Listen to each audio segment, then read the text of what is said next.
December 27th, 2019. This is Nerd Bourbon episode 134. I'm Seth Sturgill. And I'm Todd Sturgill. And it's the end of the year as we As know we know it. I don't know why that song was stuck in my head. I have no issue with it. I enjoy it. That's a good song. Is that like a REM or something like that song? I think. I don't know. think It's a tangent. Yeah, that's a tangent that we cares? don't need. No, I was playing. Who cares?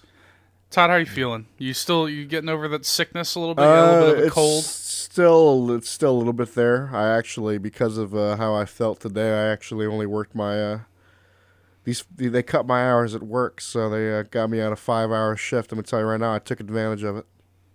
Fuck it. They're looking at me like I'm fucking crazy, and I'm like, it's a twofold thing. It's like, one, don't cut my hours. Two, because I'm gonna take advantage of it if I feel like dog shit. So what you been taking any medicine or what? What's going on? I've been doing Dayquil. Any Dayquil induced hallucinations we should know about? I see myself in my dream.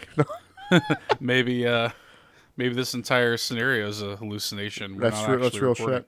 Nah, it's just taking some Dayquil. Taking Dayquil every like 4 hours or some shit like that. You ever take like Mucinex or anything? No, I never have. But Dayquil's been doing wonders for my congestion. I'll tell you that right now. I mean, I'm still a little congested, but it's not as... Oh, dude, I'm telling you, like, we would not have been able to do this shit. Like, we were planning on recording this podcast earlier. Yeah, that would have been bad. We were planning on recording it like a couple of days ago, actually, and just getting it knocked out really early. Yeah. And then he sent me a snap that more like, I'm really congested. I'm like, oh, fuck. I'm like, damn. You sound like fucking droopy dog for a second. I'm really congested. I can't record. I honestly, I've not been enjoying it. And then so I've been waking up every hour on the hour with like my throat so dried up, like it feels like somebody just threw sand like down my throat. I don't like sand. It's coarse. It's irritating. Yeah, gets everywhere. But no, it's like I feel like my shit just dried up, Yeah. And I'd be keeping a bottle of water as I'd wake up, and I'd just down it just so I could fucking breathe. Hydration. Dude, it was so bad. Like every hour on the hour, it's like it hurts to swallow and shit. Oh, well, I bet it does. Yeah, it does. No. Now, Todd, we hope everybody's had a Merry Christmas, because this episode, of course, will go live after Christmas. However, we are recording this episode before Christmas. So what's the Christmas plans this year, Todd? Christmas plans for me? Well, at this time, I will have already done Christmas Eve at my uncle's and Christmas Day at my uncle's. Okay. So, now, Christmas Day may not or may not have happened, because I got a little emotional today. I'm just like, I just want a day for myself. So you may actually dip out for the actual Christmas Day festivities. Yes, because it is going to be the only other day off I have this week. And that's some real shit. I've already lost Sunday. Sunday was my other day off. I was just out all day. It's like by the time I got home, I was just like, I guess we just go to sleep, I guess. Go back to work. So yeah. I'm like, a part of me is like, I even told my mom, like, I'll give you fuckers Tuesday. But you ain't taking Wednesday. But you'll never take my freedom, basically. This has been a festive week for me, Todd. I had my own company Christmas party, my wife's company Christmas, local Christmas party. How was that? It was good. We had fun. Made too much food. I'll say that. Made too much food, huh? I didn't eat too much. Well, I did eat too much food, but there was just too much food available. We made too much goddamn food. There was a lot of food. But we had fun. We played Jackbox Party Pack. I brought my Switch along with me and played a lot of Jackbox. Had a good time. Lots of merrymaking to be had. And then my wife's Christmas party is happening on Christmas Eve. And then, then we're going to kind of do our own little Christmas at home. I'm just going to make us a little dinner. Nothing too fancy. Just like a roast chicken, some potatoes, some rolls, possibly some roasted carrots. I got some rolls for you. I know you got those rolls. I don't like sitting down because of them. And then we're gonna do that, and we're gonna just kind of relax on Christmas Day, and then the day after Christmas, the party doesn't end, Todd, because that's when my family's 8-day Hanukkah celebration begins. So Enjoy. the festive season rolls on for me well into January, Todd. So, and then mere weeks after that, we'll be going to PAX. I know, dude. It's crazy. It's cray-cray, as the kids say. I got my bag ready Very good, very good. out of its prison, and it's ready. So PAX is indeed upon us. Todd, one thing that we like to do at the end of every year, this is a ritual that we are going to engage in this very day, is we like to go through and talk about the year in general.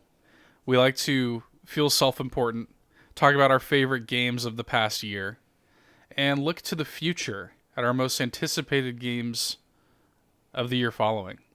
And indeed, we're going to do that today. Now, we've talked about this off and on this year.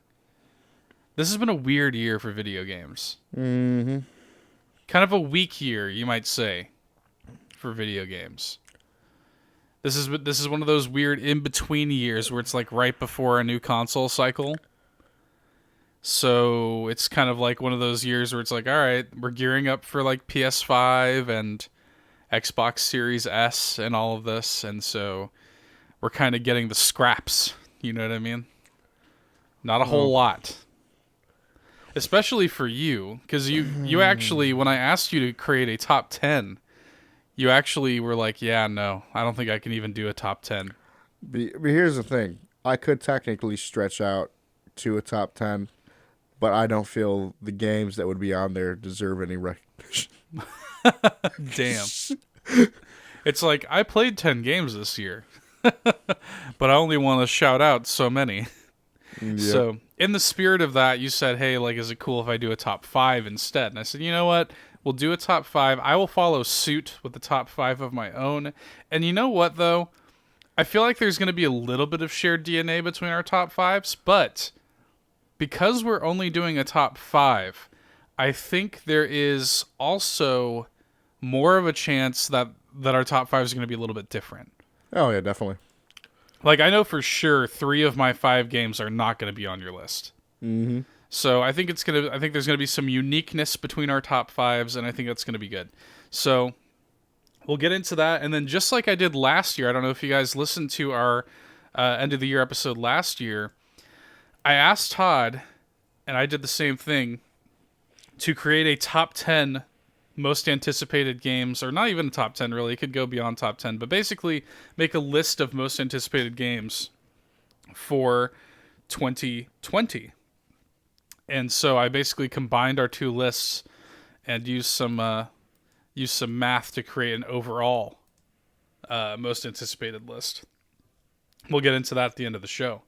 But first, Todd, why don't you start us off? Let's break into this Game of the Year 2019. Let's start with number 5 and work our way up. What is your number 5?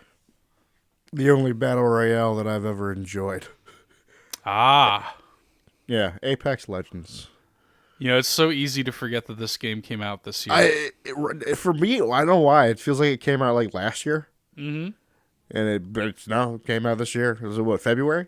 So yeah, I think so. Yeah. I think that's probably why, because it was like kind of the beginning of the year. That's why people kind of forget about it. But what can I say about Apex that we already haven't said? Like, even you kind of enjoy it. I do like it. Yeah.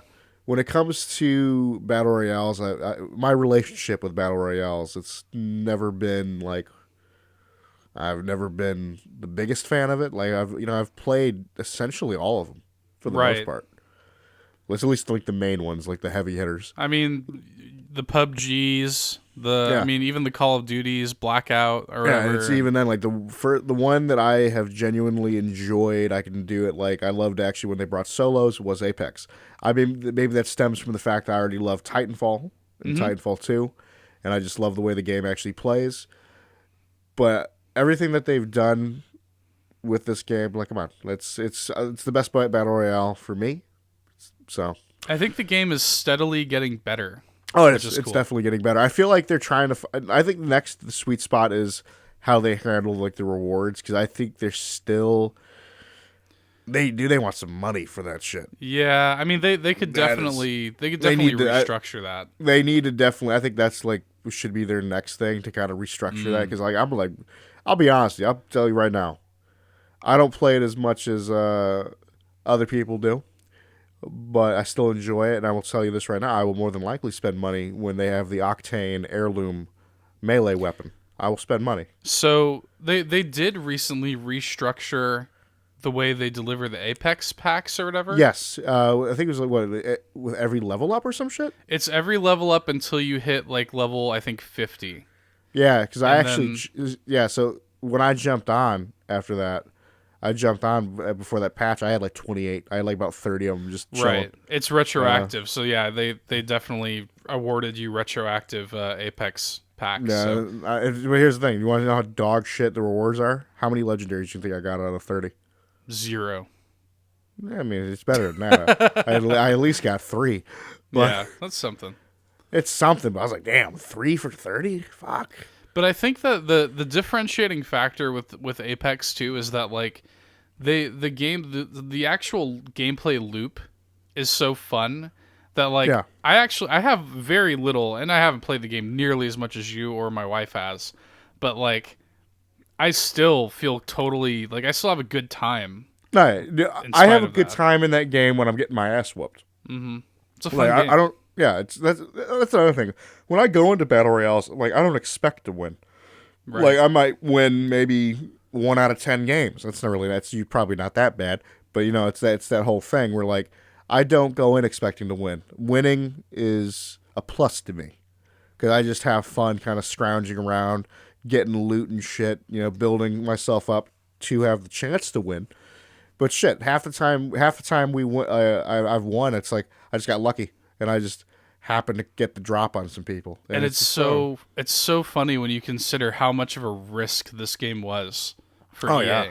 Oh, Because they were definitely. like, "Oh, hey, you guys are working on Titanfall 3? Scrap that for now." It sounds like Respawn does want to go back to Titanfall 3. I'm but- telling you right now, I think with the popularity of Apex, I think the Titanfall franchise would be in a better place now. Like if they did drop like Titanfall 3 within the next like couple years. Right.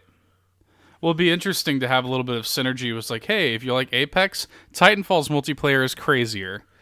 It's not battle royale, but it is No, crazier. I love the Titan. I still love the Titanfall multiplayer. I don't give a fuck. Oh, same. Titanfall 1 and 2's multiplayer was some of the most fun I've had in a shooter. Those games are excellent, but it was, I mean, such a risky bet for them to be like, hey, we're gonna make a battle royale in the Titanfall universe. It's gonna be free to play, like, and they basically shadow dropped it. It came Yeah. out of absolutely nowhere. Yep. So, and then the fact that it actually took off. I mean, dude, it's hard for these games to stick. Like, And it's Apex hard. definitely did. Apex definitely did stick. Like, because I'm thinking the only other battle royale that I kind of fucked with was like Realm Royale. That was fun for what it was, Right. but even that's like the amount of players on that's pretty fucking low. Well, that's the thing too. Like I've kind of tried them all too, and the only one where I'm like, okay, I can see myself from time to time hopping on it is Apex. Yeah. So I forget, did you fuck with Realm Royale a little bit? we did play a little Realm Royale. Yeah, Yeah, because I think we had it was a whole time where we really shout out like like High Res does a good fucking job. They of do. Like, yeah, they definitely do. I do. We are fans of high res. That's for sure. yeah. That's a good choice. That's a good choice for number. I knew Apex needed to be on your list somewhere. It was gonna be. It wasn't gonna get any higher than that. So my number 5 could have gotten higher, but there were other games that I ultimately ended up liking more. But for a very long time actually, this was one of my games. Like it was front runner for my game of the year for a while, and that's Days Gone. Man, I am so shocked at how much I loved that game. Like I did not expect to like that game nearly as much as I did. Because I shat on it forever. You didn't even really shit on it. Like But I I didn't really shit just on it. It was more so like it was just a game. I honestly just don't know if I'm in the headspace for open world games like that anymore. hmm I don't know. It's just oh. even honestly, as an open world game, it's not that great, but something about it just spoke to me. Like there was just something about it. I don't know if I enjoyed like the actual like I enjoyed the actual kind of like structure of the world and like the story, and I actually even kind of came to like the characters. But I liked the bike. I really liked the feeling of the bike, upgrading the bike. I mean, I really felt kind of a I do. connection to it. I'll say this. I do. If I remember correctly, the bike definitely felt better by the time you actually played it, Yeah. because it did not feel that good to me when I was playing it at the time. Because I think I even, and that's the thing. When I tried to give it another chance, even I admitted like this game runs like way better. The bike feels better. Like, but I was already too far gone on it. I was just like, I just don't care. That should be said. I definitely played it way after the initial release, which so I had the advantage of playing it after many patches. The game ran smoother and this, that, and the other. So I really didn't have any major performance issues with the game. And I know that those were definitely present when the game launched, which is when you played it. So that should definitely be accounted for. But I just had such a good time. Like I loved the hordes, and I loved these zombies or freakers. I liked them. Like I had a fun time like killing them. I think the game controls well. I think the gunplay like feels good. Like really just I don't know. I liked. I was actually surprised at how long the game was, and it didn't feel like such a slog. Like I actually really just thoroughly enjoyed. I think I played that game. I platinumed it. I think I played it for a solid 40 to 50 hours, and I was never tired of it. Like there were certain other games that I played this year where I was like, "Fuck, I'm just so ready to be done." Days Gone was not one of them. So it definitely stuck out to me. I actually was surprised at how much I liked it, especially considering the narrative around the game when it first came out. So I definitely came around to that game. And like I said, for a long time, really up until the summer, kind of like kicked it into high gear. Days Gone was kind of my front runner for Game of the Year for a while. I was like, I mean, I really like this game. Yeah. And it sold appreciably, which is good. Means that we're probably going to get a sequel on PS5. And this is absolutely one of those games where it's like Days Gone 2 is going to be really good. You know? Yeah. This Take what they learned from this one and like just improve it. Totally. This game has a couple of issues that you just need to, just a couple of little things to iron out, and then I think Days Gone 2 is really going to be something special. So, yeah. Days Gone's number 5 for me. What's your number 4? Number 4 for me is actually the new Modern Warfare. Aha. Now, I can base this mainly on I just really enjoyed the campaign. I just like it's one of those campaigns that I'm like really excited for Modern Warfare 2. Right. Really solid campaign. Like they did do what they wanted with like the nitty-gritty sort of like campaign that they were promising from like the trailers and all that. Well, they were even saying, from what we had heard internally, they were like, "Hey, we want this game. The feeling that you got with no Russian, we want that to be this game." No, there was a couple of moments in that campaign where I was just like, "Fuck." You're like unsettled. Yeah, exactly. Like it was just like, all right, shit. I guess. Like non-spoil. I'm not trying to spoil anything, but there's a moment where you are doing an interrogation, and you have the option. You know what I'm saying? The option. And it's a little shitty with like the whole situation. I don't want to like really get into it. Yeah. But it's like one of those moments you're like, fucking hell. And really, in the multiplayer, I personally think it's the best multiplayer that I like. The best Call of Duty multiplayer for me personally. I know like there's people that have problems with it, with some of the changes they've made. I actually like the changes, but I don't know. Maybe it is probably the most significantly different Call of Duty has been in a long time. Yes, I mean, I think maybe that's why I like it so much. Right. I still like find myself going back to it occasionally. I haven't played it in a little bit, but I definitely Here's the thing. I'll say this: it was probably the most I've played a Call of Duty multiplayer in a long time. Well, I was going to say, even though you haven't really touched it in a minute, I mean, you still played that really religiously for a few weeks there. Yeah, and I'm telling you right now, that's big for me because I have not been a big Call of Duty guy in quite some time. Mm-hmm. And I think they knocked it out of the park with this one, and I'm just really excited to see where this sub franchise goes.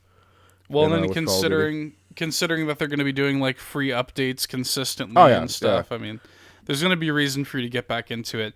I keep seeing it. It keeps dipping below that $40 price point. Dude, I actually, speaking of deals, they got a holiday deal, and I was like looking at Jump Force again. This is a tangent, but I was looking at Jump Force, and what was the version that we were looking to get? Well, I really wanted to get that ultimate version that had all of it. What was the price did you want to pay for it? I was like, I was kind of looking for it to be like 30-ish, Bro, like, dude, that's $100. That's not the $100 version, just the one that comes with the season pass. Bro, I think it's around there now, actually. Damn.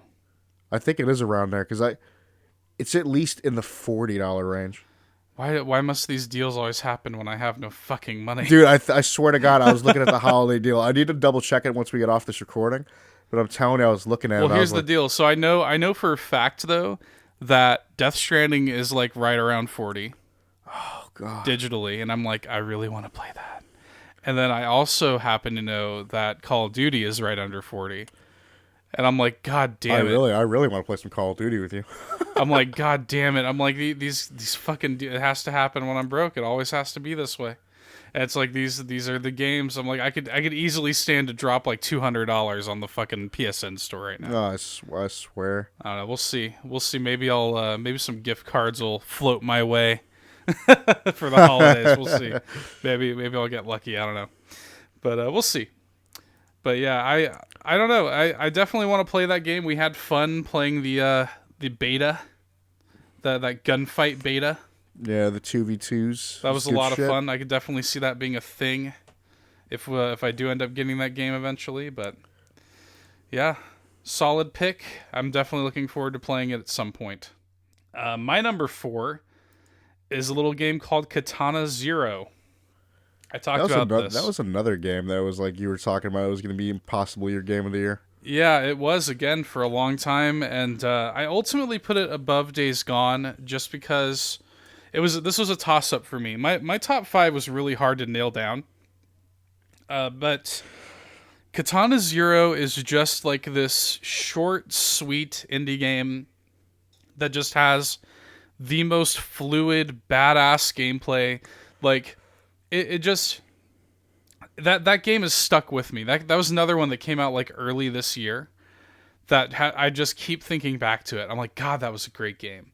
Like the variety in the gameplay, the stealth gameplay, the sort of high speed action of it all, the being able to just like when you finally get through that room and you see you're flawlessly executed, like just badassery, like it is so good. And then also like that alone would be good enough, but it also has an amazing soundtrack.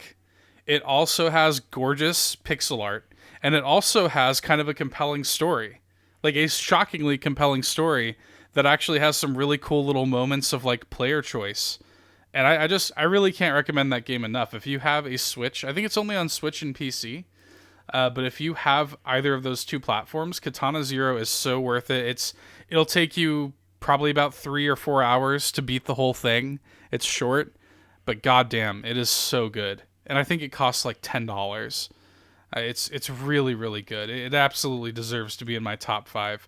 Again, I was flip-flopping where it was going to be placed, but I knew early on in the year, I was like, this is certainly going to be in the conversation for me for Game of the Year, for sure. So, what is your number 3? I want you to guess it. So, I think it's going to be... I know essentially what your top 3 are going to be. Uh-huh. I'm going to say this is where Fallen Order is. You are correct. You are correct. Ding, ding, ding. Yes, this is where Star Wars Jedi Fallen Order falls in my list. What What can I say that we already haven't said about this game? We did a whole like 45-minute discussion. That's what I'm on it. saying. Like, what can I say, Artie? It's like it's a really good Star Wars game. Like, I fucking loved it. So this is funny. So what's really funny is I think that this is also my number 3. So I guess we can talk about this together. Perfect. As our mutual number 3. That's funny. That's great. Yeah, no, it's this game is really, really good. It has its little issues. Of course, it's gonna be one of those games that when the sequel comes out, it's like it's just gonna be a better game. Fallen Order 2 is gonna be a masterpiece, that's for sure. Without a doubt. I mean, what a crazy year this has been for Respawn Entertainment. Mm-hmm. To have, I mean, shit, both the games that they released this year are on your top 5. You know? Yeah, real shit. So, and they've made arguably one of the best Star Wars games of all time. This is easily one of the best Star Wars games. You could make the argument that this is the best Star Wars game, honestly. you really could. No, I'm talking about like KOTOR. Well, KOTOR is great. Yeah. KOTOR also does not hold up. And dude, it really doesn't. We know, we've tried. The elements, I would argue that all of the individual elements of Fallen Order are stronger than the individual elements of KOTOR. I agree with that. Even though KOTOR is a much deeper game and KOTOR has like a better story, it's not like Fallen Order has a bad story. Actually, it's a very passable story. Well, it's that's the thing. It's a good story. Yeah, it's enough to keep you invested in by the end of the game, you really do care about all the characters. I don't care. I loved all the characters. Yeah. I really liked, and I came around to Cal as a character. Like, they kind of nailed it with this game's story. I mean, I really, in that department, no complaints. My only issues with this game, this is something, again, that we've talked about in detail on the show, it's quality of life issues. Little design issues. And I mean, just these are the kinds of things that can be easily ironed out, and, like, these are the kinds of things there's, like, if this game had those little issues ironed out, it would have been slam dunk my number 1. Like my top 3 were really, really hard to nail down this year for me. But yeah, so I mean, Fallen Order ended up at 3 on my list, but still very, very good. Definitely, if you're a Star Wars fan, like, you need to get off your ass and play this for sure. If you're not a Star Wars fan, I know people who have played this and become Star Wars fans. Oh, wow. Like, this game is just a really good, solid game. Again, I actually shouted this out, I think, last week on the show. Some of the best combat of the year. Mm-hmm. Visually really gorgeous, really good art and stuff like that. And again, just a really good dip into the Star Wars universe that we do not often get. So I really want to see Respawn do more with this license. I want to see more good single-player Star Wars games. Keep them coming. Fallen Order was definitely something special. So all of that being said, we did that tag team number 3. So why don't you go ahead and give us your number 2? You already know what it is. It's the dark horse of my year. Yes, yes. It's the Outer Worlds. I was curious. So now I was curious. I almost expected this to be your number 1. I'll tell you right now. It almost was. So, truthfully, this is also my number 2. You didn't beat it, Seth. No. I did not beat it. So this didn't beat it. You don't have the right. No, it's just. I struggled with this a lot. My number 2 and my number 1 are both games that I have not technically finished yet. Oh, you know what though? I'll let it slide because now let's both tag team the Outer Worlds now, sweet boy. Now, I played a lot of the Outer Worlds. You did. I will say this: you did play a lot of the Outer Worlds. So I do think it's you didn't like if it's one thing to like do what I did before I played on PS4 is I got to like Edgewater on Xbox and I just didn't touch it again. I mean, I put like 30 hours into that game. It's not. I definitely saw enough of that game already, and I'm gonna go back, but it's just a matter of time. It's one of the best RPG experiences I've had in quite some time. So good. They did such a good job. Good. They did such a good job. One of my favorite things that I've done is like I kind of like talk to you about little things that you've done in your game versus like how my game ended up.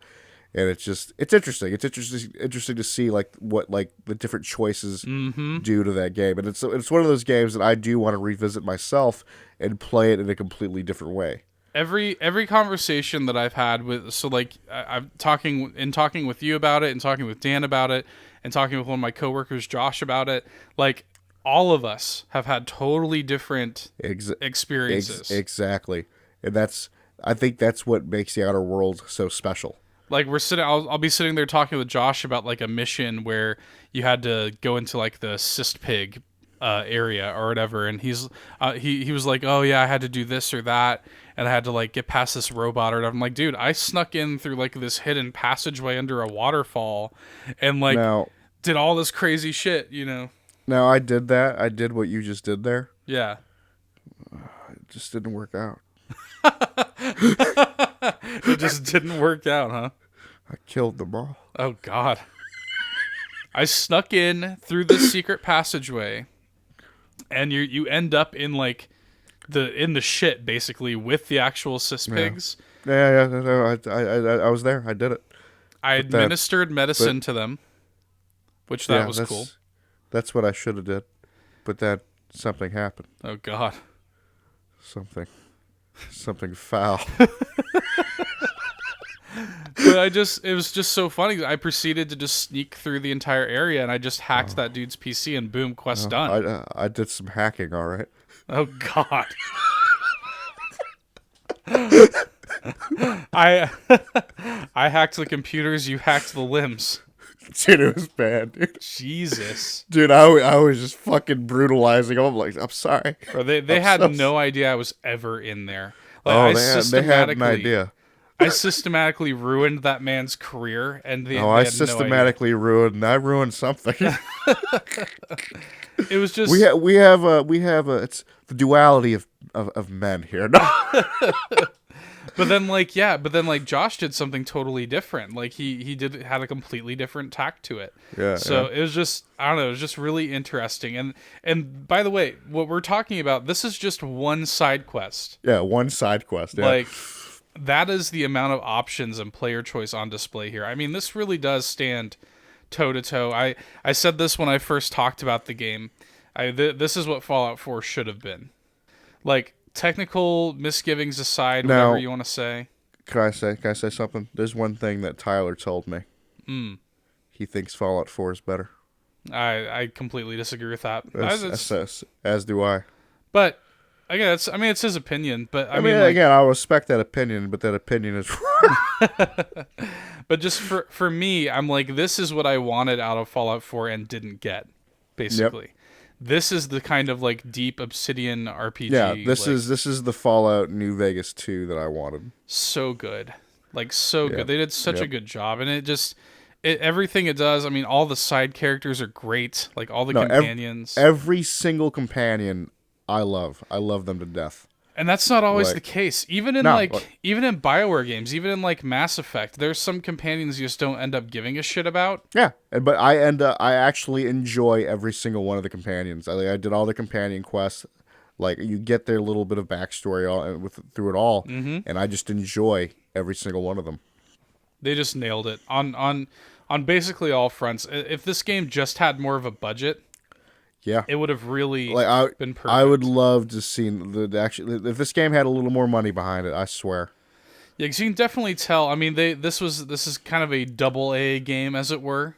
Like they definitely didn't have like a full budget behind this game, but even with that, they did come out with a gem. You know. Yeah.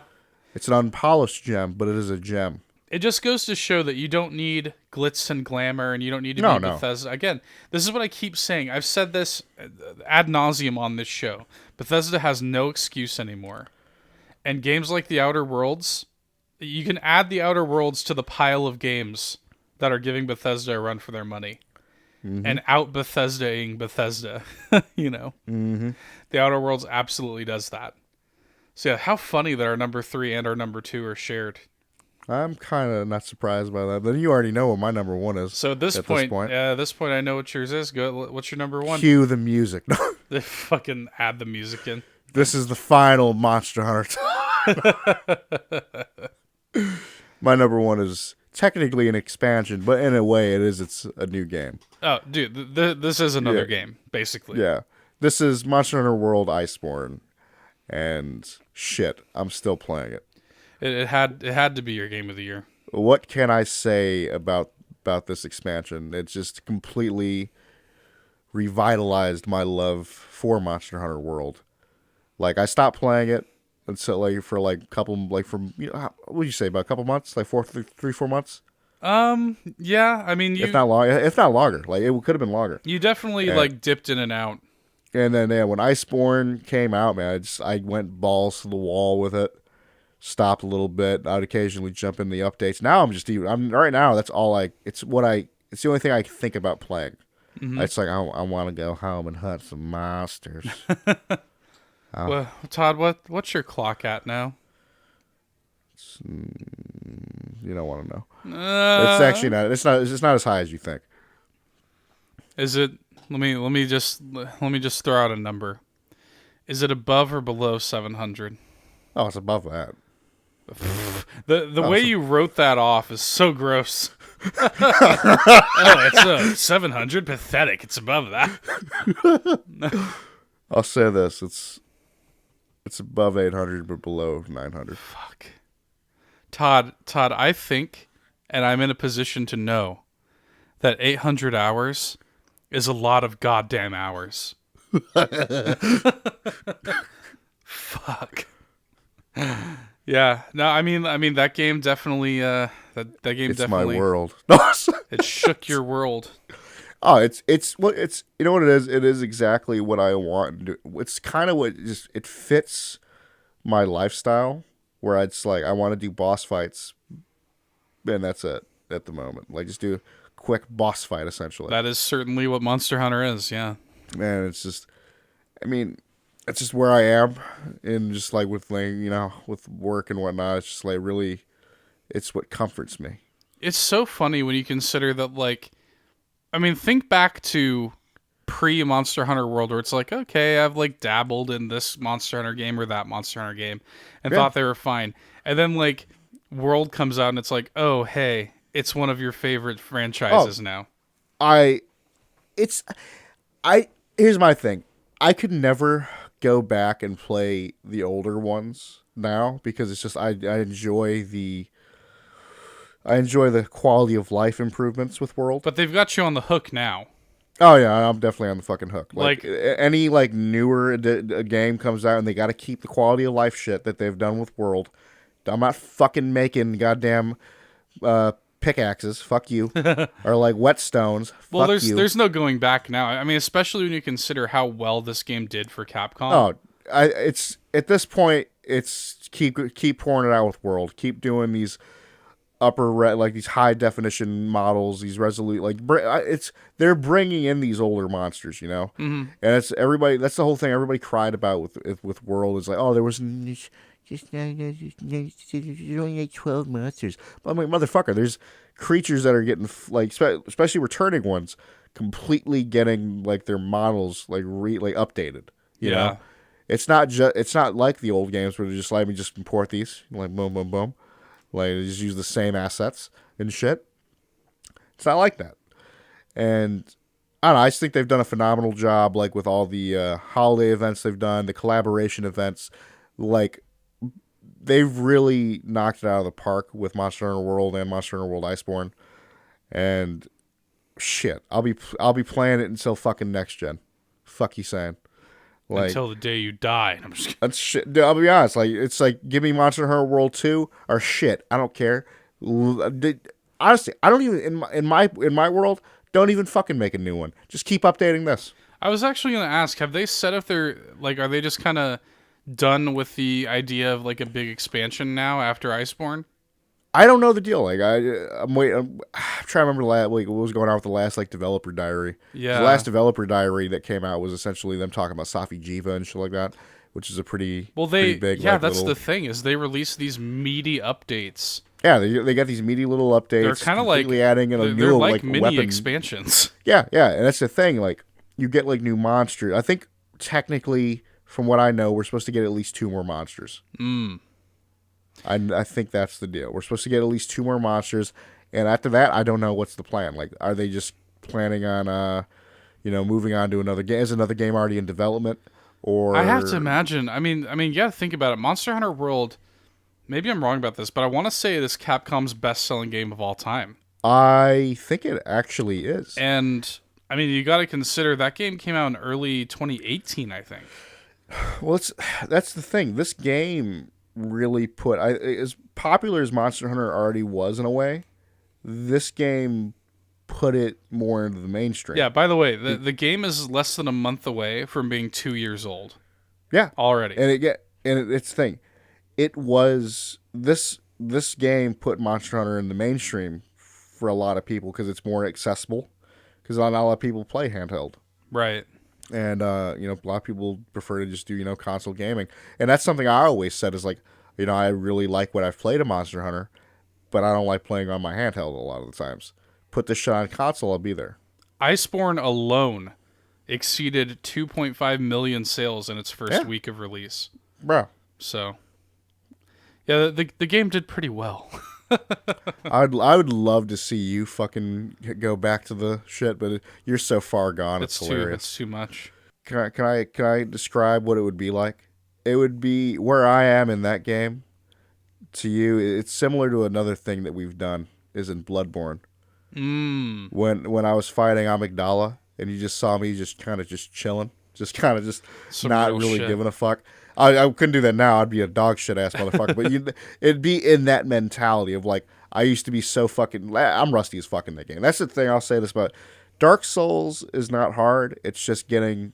It's Just putting a little WD-40 back on it. exactly because I'm right now. I'm corroded as a motherfucker. You jump on that, I'm gonna get my ass torn up. Like Those corroded, pathetic arms. it's the thing with Monster Hunter. I'm like fucking smooth as butter because it's like that's the main game I've been playing. That's how it works with like Dark Souls and shit like that. It's just like you keep that shit going, you keep that skill up, like because it is skill based those games, but it's more like just you got to remember the timings and all that. But yeah, that's how it would be though. Between it'd be like you jumping in that game would be how you were against Amygdala, just getting your booty torn up. Mm-hmm.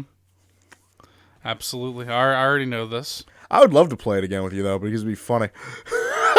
Total global shipments for Monster the base game surpassed over 14 million by October 2019. Nice. And it is indeed the best-selling Capcom game.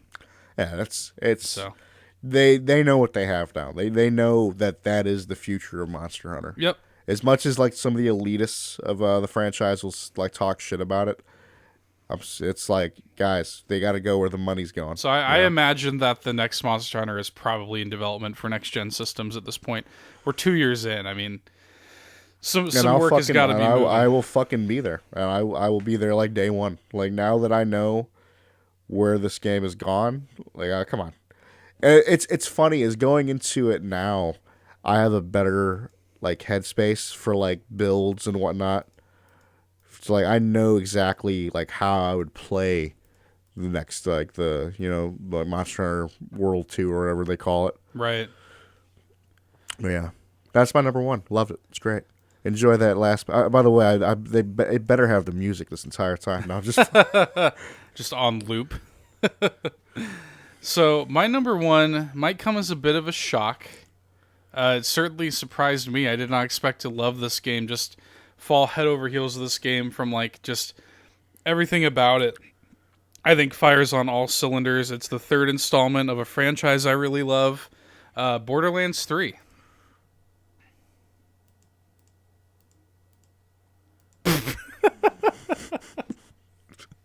I was waiting on a reaction. What was your face? What happened there? What happened on your side of the mic there? it was a smile because I was like, this motherfucker is like, I already know you're joking. I did enjoy the little pregnant pause we got there. Let me tell you this right now. That is a conversation I do want to have in this episode. We'll certainly talk But about not that. yet. Now, the things that I said were true about my number one, but it is not Borderlands 3, it's Luigi's Mansion 3. So Didn't beat. No, I was just. here's the deal. I'm literally on I floor know, I'm talking 13 of shit. 15. I'm very close. I'm taking my time with that. Actually, now that I'm done with Pokemon, I actually have gone back to it. I'm literally probably going to finish that game like this week. But I feel like I've played more than enough of it to speak authoritatively and tell you that Luigi's Mansion. If you had told me at the beginning of this year that this was going to be my favorite game of the year, I would have laughed in your face. Because don't get me wrong, I love Luigi's Mansion, but it's never been game of the year material. And in a stronger year, I don't think it necessarily would have been game of the year. But the more I think about it and the more I continue to play the game, I'm like, this is the most polished game that I've played all year. It's beautiful graphically. It's got some of the tightest gameplay. It is some of the most fun I've had all year. That game is so goddamn fun. Like, Luigi's Mansion 3 is such a delightful, surprising game. Every floor is a treat in that game. Every single floor of the hotel. Like, it has just been firing on all cylinders. I am so impressed every second I spend in that game. And I kept flip-flopping, so I was like, God, I really love The Outer Worlds. Oh, I really loved Fallen Order. But none of them have impressed me quite as much as Luigi's Mansion. Especially when you consider that, like, the first game was like a Nintendo-developed game, and they passed along to this other studio, Next Level.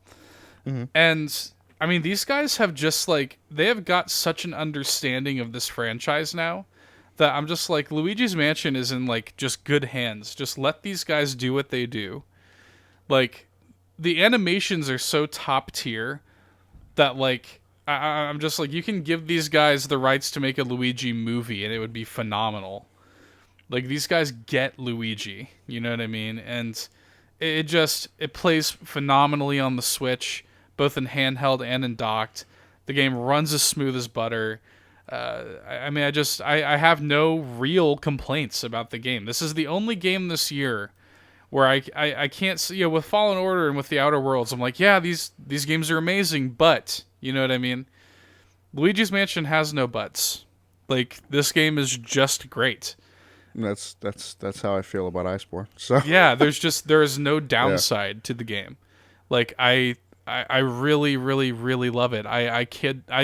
Honestly, it was so much better. The game turned out so much better than I could have ever imagined it would. And it is easily one of the best games on Switch. And I wholeheartedly recommend it to Switch owners. And it's also a good family game. It actually won Best Family Game for the Game Awards. You can play in co-op with it. And it's not one of those bullshit co-ops where it's like, hey, like, let your girlfriend collect coins for you or whatever. Like, it's legitimate co-op where, like, the other player can play as Luigi and you have all the same abilities as Luigi does, you know. Like, there's no horse shit, there's no fuckery. And because the game is already designed with Luigi in mind, that means that if you're playing in single player, you've got this interesting mechanic where you play as Luigi and solve puzzles. But if you're in co-op, you guys get to work together and the player that plays Luigi gets to be part of it also. It's just really smart. Just a very smartly designed game from toe to tip. It's so good. And it just, again, I kept battling with it because in my head I was like, really? Like, Luigi's Mansion is going to be your number one? Hey, man. And There's nothing wrong with it. Yeah, I could not talk myself out of it. I couldn't convince myself that Luigi's Mansion was not the finest game I played all year. So yeah, I have to concede my game of the year 2019 to Luigi's Mansion 3. For sure. All right then. I ended up making a top 10. It just ended up being some games that I just kind of want to shout out.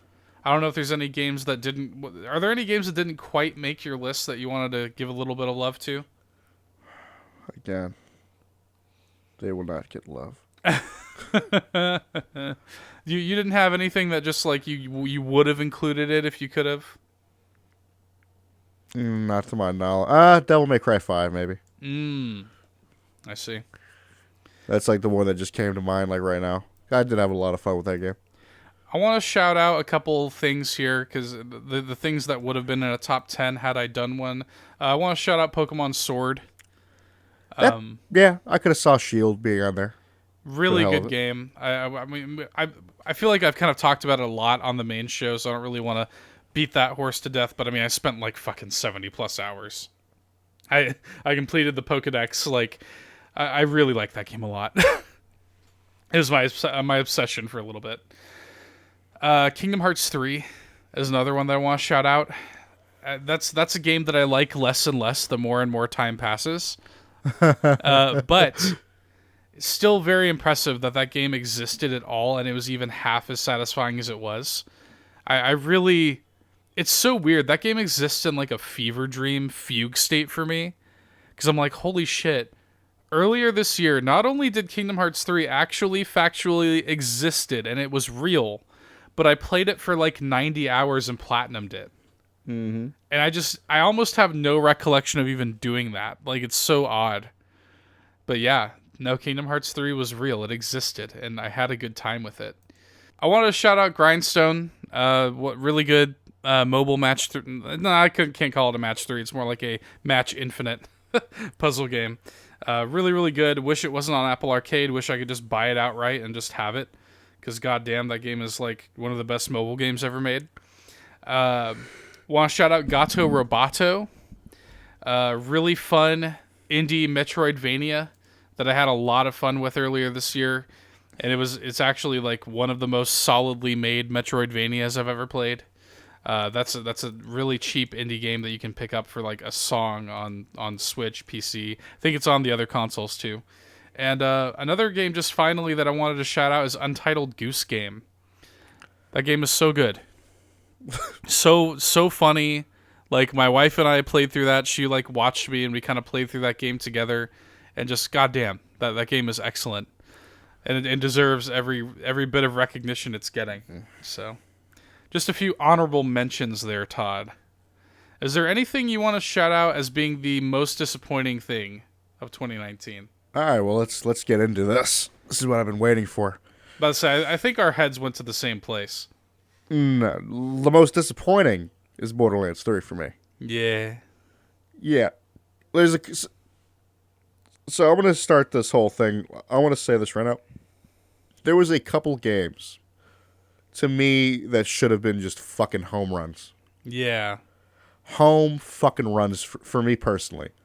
The two that come to mind is Sekiro and Borderlands 3.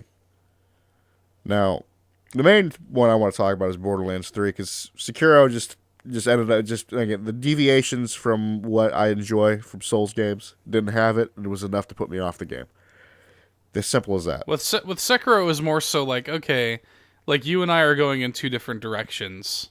Exactly. Yeah. That's essentially what it is. I'm not gonna like shit on. You don't Sekiro think it's a for bad game necessarily? It's just not what you were looking for. It's not what I wanted. Mm-hmm. It disappointed me that it wasn't something I wanted, but it just wasn't it.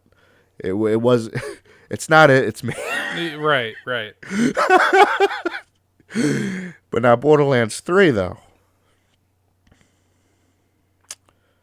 Where to fucking start? I mean, I don't want this to turn into just like a fucking flame fest, because we've already talked about the game like sort of at length, but like it's just yeah. it really this game had everything that like this is the same, you know, you look back at Borderlands 2, I don't even want to know how many hours. I'm gonna be honest, it's more hours than fucking Monster Hunter. Yeah, it is. Yeah, it's worlds beyond Monster Hunter. The amount of hours that I put into that game. I'm like multiple characters.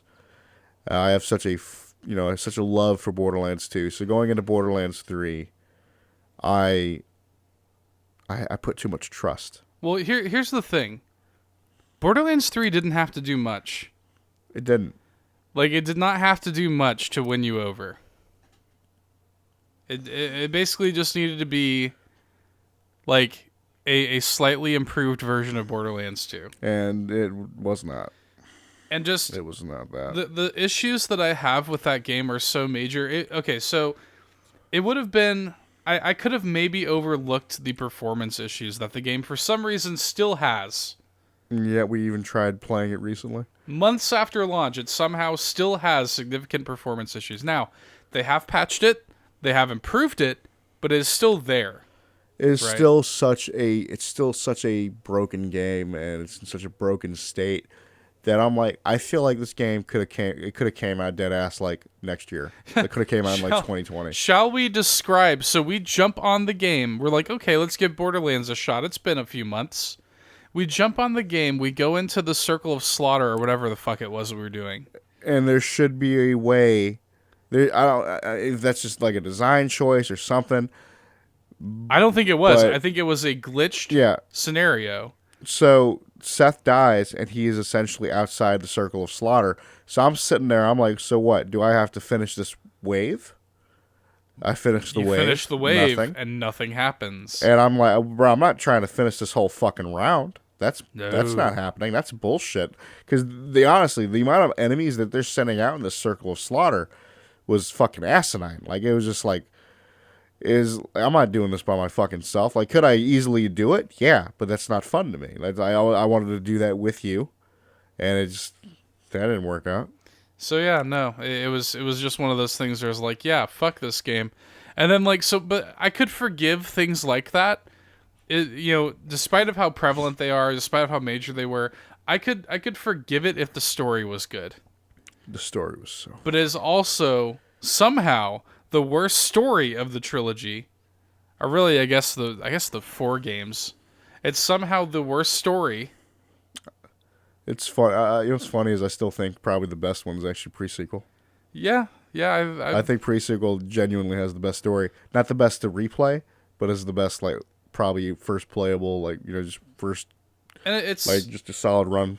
So, but it sucks because like Borderlands 3 has some character moments that are so good that I actually really enjoyed. Like there are little glimmers. There are little glimmers of hope in Borderlands 3's story. But there's moments that just made no fucking sense. I don't give a fuck. This is about to get a little spoilerly. I'm not gonna mention names, but I'm gonna say shit. There's a character that they really try to fucking push. Yeah. And I'm just like, even at the end of it, they're like, oh, she basically takes control. And I'm like she's in charge of like the little group and whatever. The ending is one of the worst video game endings I've ever seen.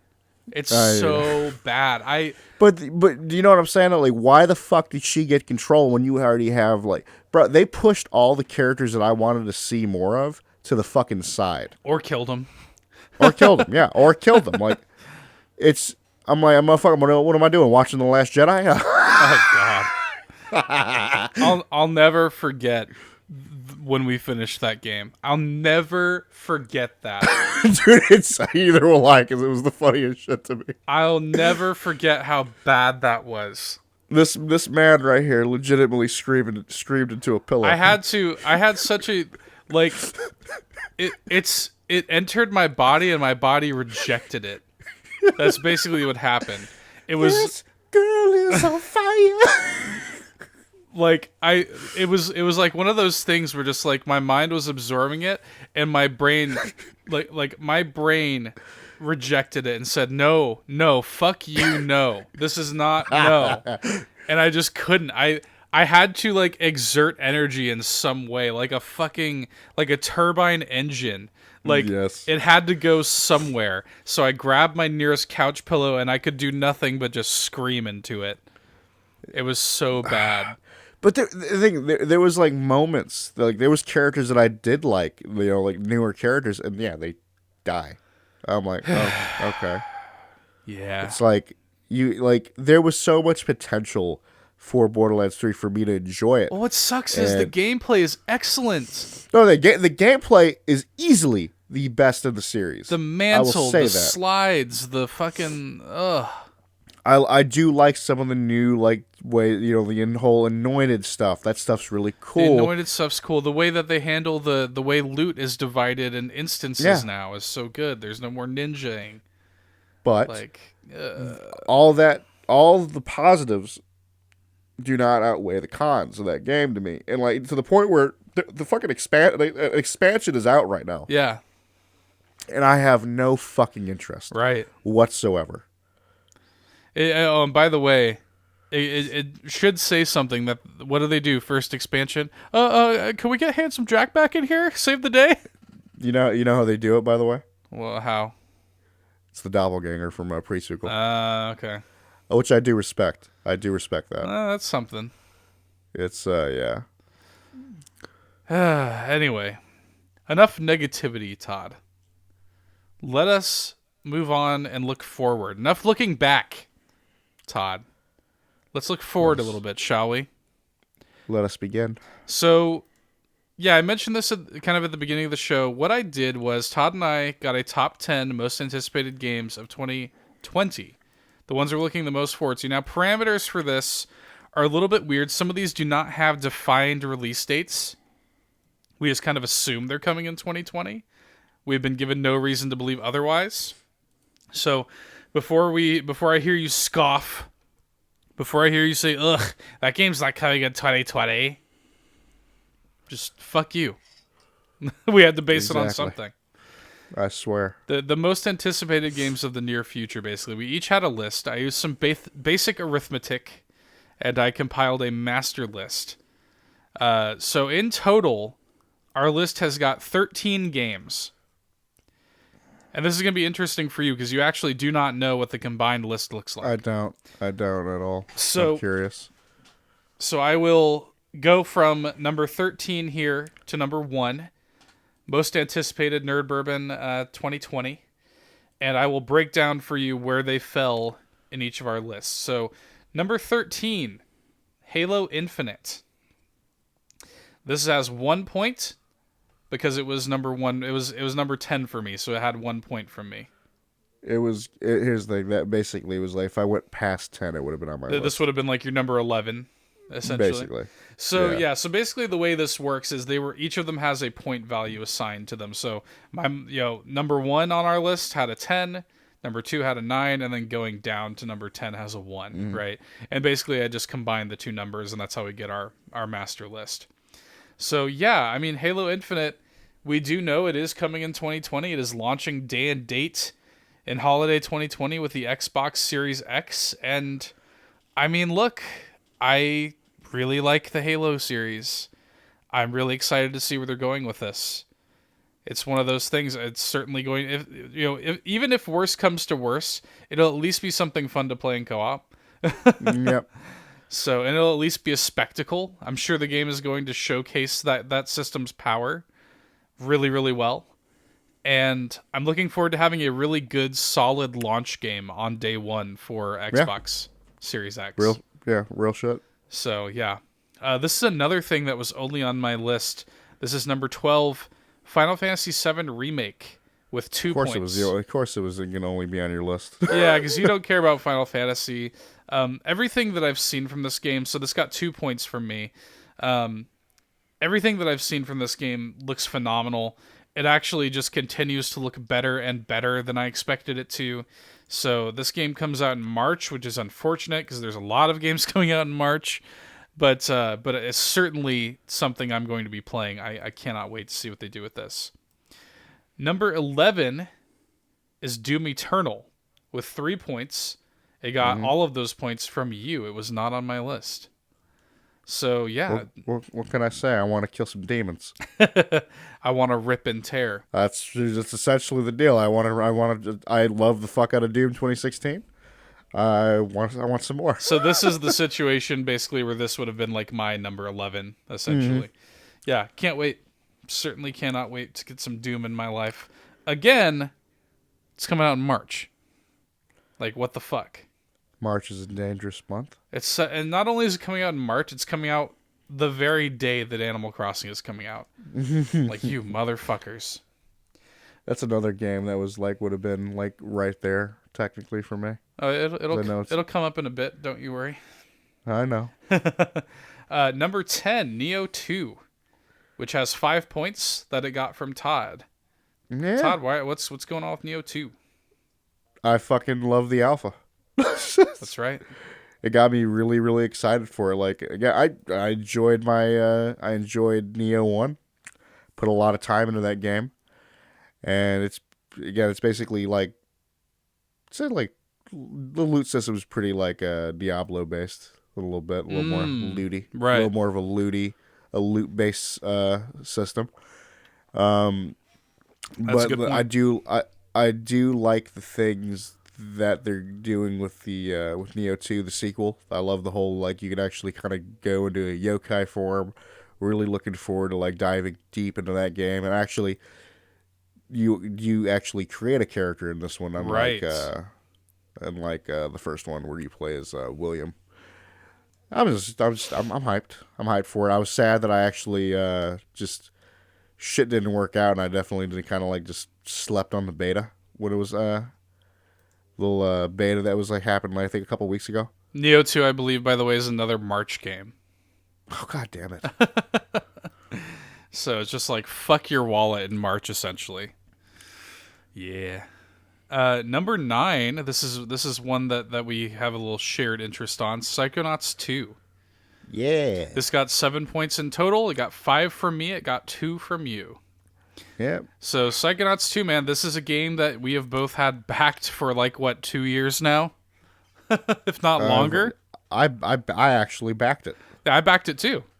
I backed. Yeah. I put more money in. You did, yeah. You backed it at a higher tier than I did, but I did still back it, and it did require my money in some capacity. No, yeah. Come on. It's Psychonauts 2. Like Psychonauts has a special place in my heart for when you were like when you were actually here. Yes. It was such a good time. That was one of those situations. I was there visiting you, and Yeah. it was just one of those things where like I essentially forced you to play it. And it was a good time. Like It was a very good time. Good. I think of it fondly. It's I cannot wait for the sequel. Everything we've seen of it looks amazing. And yeah, it can't come soon enough. We were expecting it late this year, so now it's looking like it's going to be probably sometime in like mid 2020. March. God, please no March. For fuck's sake. Number 8 is Animal Crossing New Horizons. This had 8 points from me. Yeah. What can I say? I put 500 plus hours into New Leaf. So you put that on Switch, and I don't even want to know what that implicates. I'm still gonna be buying that game, Dude. but like, it's again. It was basically like technically 12 essentially. There's so many games coming out in March, but if I could only pick one of them, it would be that. I already know. Like, that game is going to be so fucking good. I cannot wait. I love everything we're seeing about it. I love that I can effectively make my town from scratch now. I don't have to, like, abide by the game's bullshit anymore. Like, there's so many quality of life improvements. It's a shared ground. Like, it's one of those games where my wife doesn't play that many video games, but we love Animal Crossing together. Shit. She put more time into New Leaf than I did.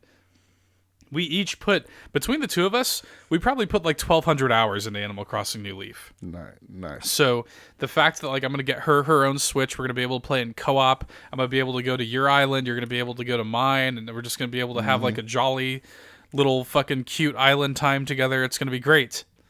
I'm so stoked. And like there's going to be more character customization options this time. And I can't wait to meet like some of the new villagers that they're going to surely have for this game. And the music, the Animal Crossing music is so goddamn good all the time, always. Yeah, that's actually real shit. It was even good in the original. It's like, fuck. I'm sitting here holding my temples right now because I just like, I feel like I need to contain myself. I can't wait. Yeah. It's going to be awesome. So number 7, The Last of Us Part 2 with 10 points. It got 9 points from me. It got 1 point from you. It was one of those things where you take any opportunity, don't you? You take any opportunity, don't you, to just shit on The Last of Us. Motherfucker, it ended up on my list, didn't it?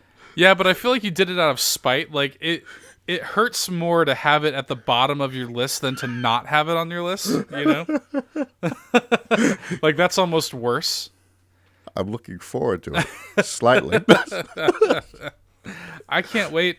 Everything Naughty Dog touches is gold. They've never made a bad game. And I've said it. They got Thanos snapped. Ah, bro, you're fucking insane. You're fucking insane. They're the best developers working today. Like No doubt. And when that game comes out, it's going to be so good. 2020 is going to be an insane year, as we're going to get into. I will be shocked if The Last of Us Part 2 is not the best game of 2020. Ugh. And like I do have a game that did end up above it on my list, but it was number 2 on my list. And it's like, god damn. There's only one other game that we'll talk about later that if that comes out in 2020, that could possibly dethrone The Last of Us Part 2. Mark my fucking words. The Last of Us Part 2 is going to be a 10. That is going to be a 10. And you can take that to the bank. Now, speaking of 10s, number 6 on our list was number 1 on your list with 10 points, Elden Ring. Of course. Of course. Now, this is another gray area game. We don't know for sure that it's coming out in 2020. We assume it will. I don't even know shit about it. We really don't know much about it other than it is a collaboration between From Software and George R.R. Martin. And that just gets my dick rock solid. We've seen a couple a screenshot, the teaser. The asinine trailers, a screenshot. But also there's been an interview, I've read an article about what they're wanting to do with this game and what it's going to be, and that really is what got my dick hard. Is it's going to be the most open, the most open game that they've ever done, and I want to see what FromSoft will do in that sort of space. With if George R. R. Martin, the amount of collaboration he's doing is maybe just kind of story beats, right, or just little shit like that. I'm down for it. I feel like you get little inputs on art design, whatever. I want this to be what Sekiro wasn't for me. I see. And I feel like it will be. We will certainly await some more information on Elden Ring. I'm looking forward to learning more about it, that's for sure. I wanted some shit at the Game Awards. Well, we all wanted some shit at the Game Awards, didn't we? Woo! Number 5 with 10 points, Diablo 4. This got 6 points from you and 4 points from me. I mean, it's Diablo 4. That's all we gotta say, son. That's pretty much all we have to say. We have, just in co-op together, played hundreds of hours. I don't want to know how much time we put in Diablo 3 together. It's got to be hundreds of hours. Just together.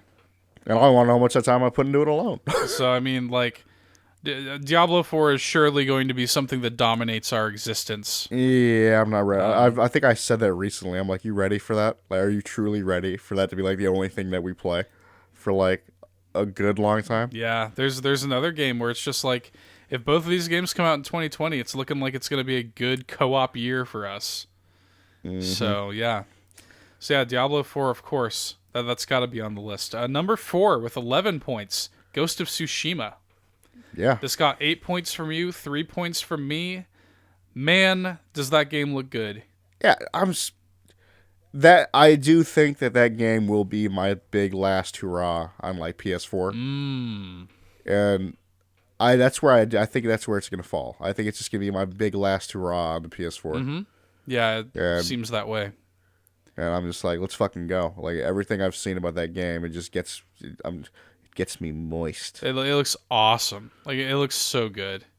Everything we've seen. I mean, it just continues to impress every time we see something new. I'm ready for a firm release date. We keep getting that vague. We got a vague summer 2020 release date. It's fucking. How many E3s has it been at now? I think 2. Just 2? I think so.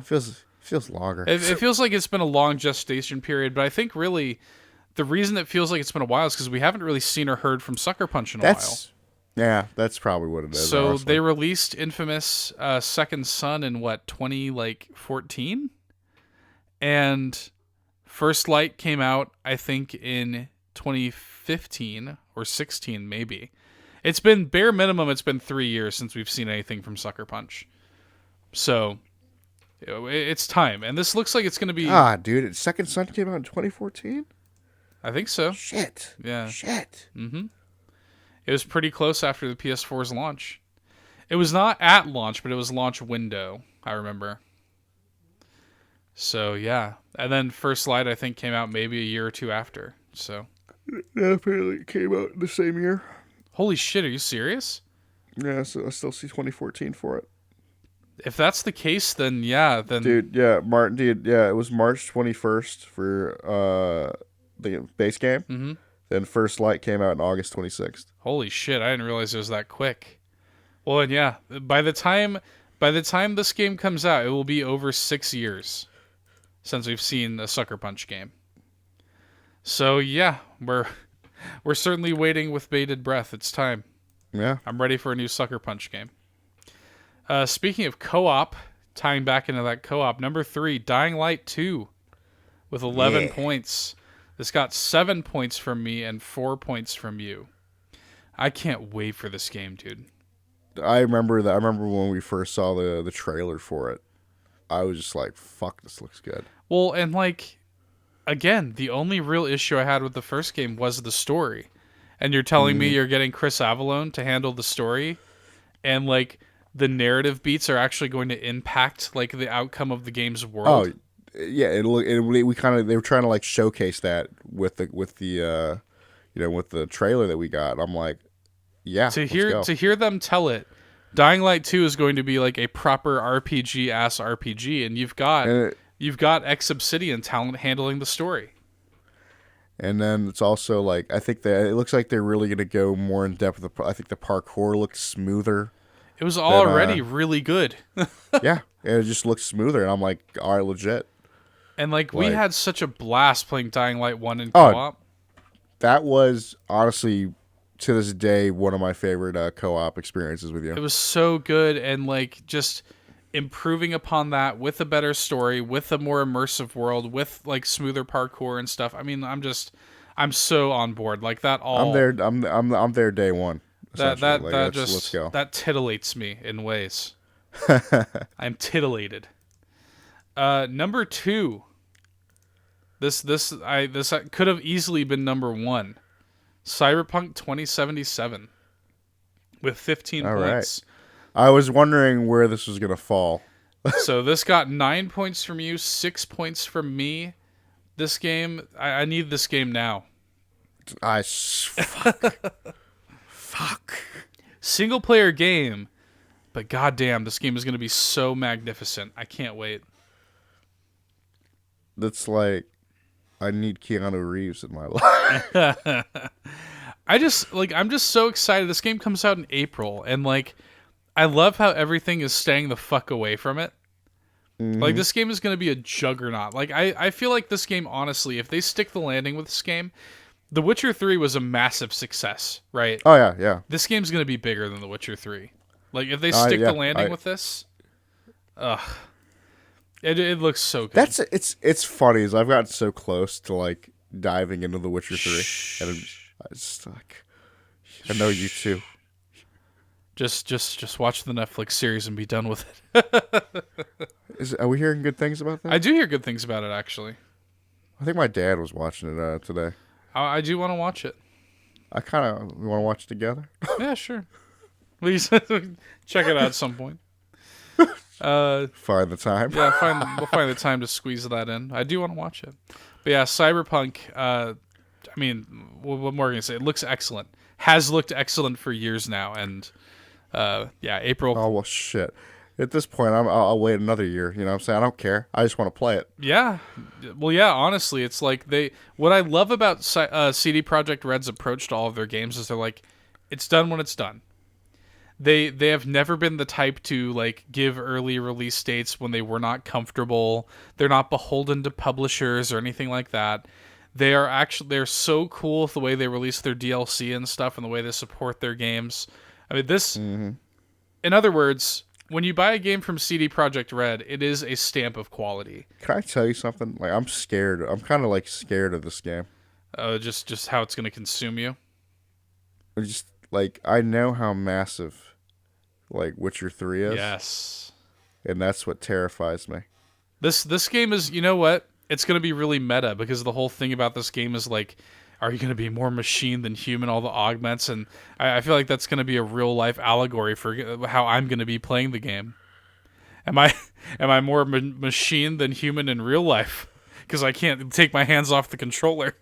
I swear to God, dude, it genuinely terrifies me in a way because I'm just like, this is gonna be a lot of fucking game. You're gonna find me like fucking Sword Art Online season 1, just like passed out on the bed, like stick thin, just like drooling, like ah.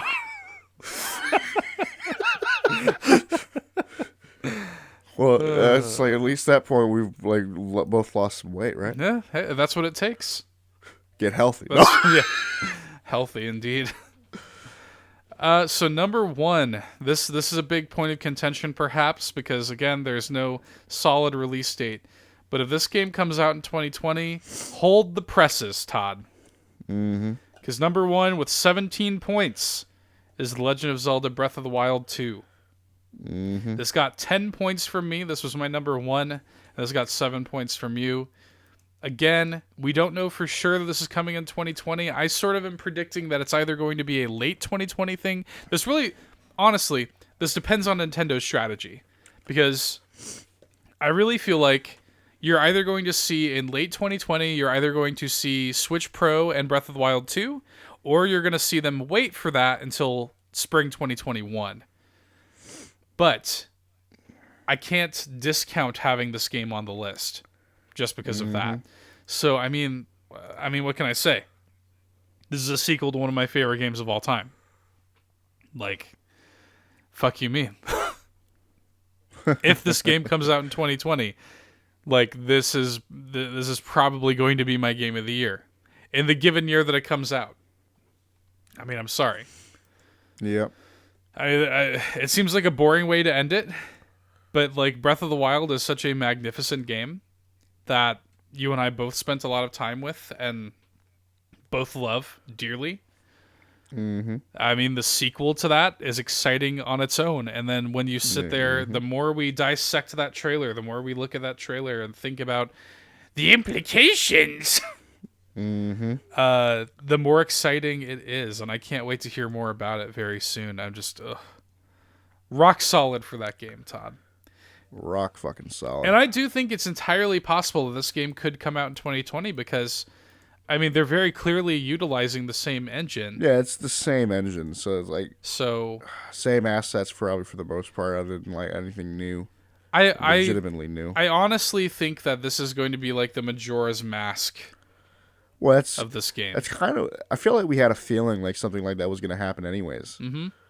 Well, they worked so laboriously and so long getting this engine made, and Breath of the Wild, take advantage of it. Like, actually come out with a few games. Who gives a shit? Yeah.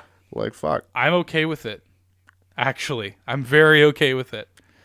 And I just can't wait to see what they do with this game. I think it's going to be excellent when it finally does come out. I mean, this is when a Zelda game comes out, it's instantly shooting to the top of my list. It's no secret. This is my favorite franchise. This is my favorite video game series. Zelda is in my lifeblood. It's like this in Breath of the Wild. It's my favorite Zelda game. So it's so good. It's so goddamn good.